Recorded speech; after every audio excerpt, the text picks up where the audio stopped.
আগে মাথাটা ভালো করে বসে দাও। আগে ঠিক আছে দিবি না ও পাটা একটু উঁচা রাখে। দিবি না তো আমি দেখাচ্ছি দেখাবে স্যার দেখাবে তুমি দাও ধরো এই যে কি এই যে মাথাটা এই ভিতরে হ্যাঁ মাথাটাকে লাগিয়ে রাখতে হবে। নাচন ক্লাস দিয়ে আসো বাইরে এখন হাতে ভর্তা দিয়ে আসো না হ্যাঁ নিজে হাতে নিজে বাইরে আমার নিলে তো এমনি আসো আসো ফোন দিয়েছিলাম আমি মাথা আমি ভিতরে বলছি হ্যাঁ হ্যাঁ লাগাও সোজা আসো এই তো আচ্ছা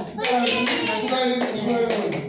করে দেন দাও পরে ব্যথা পেয়ে যাবে। আচ্ছা একটু পা পাক করে হ্যাঁ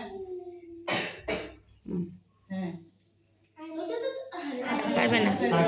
পারবে না মামা পারবে না থাক থাক বাবা থাক না না দিও না বাবা দিও না উপর দিয়ে বাবা দিও না দিও না এভাবে উল্টাইও না এভাবে উল্টাইতে হয় না কখনো ঘাড় ভেঙে যাবে হ্যাঁ ক্লাস করে সামনে সপ্তাহে বন্ধ সময় থাক আমি ভিডিও দিয়ে দেবো আমরা দিনের পরে কিন্তু করবো ঠিক আছে ছুটি পরের উইকে সামনে সপ্তাহে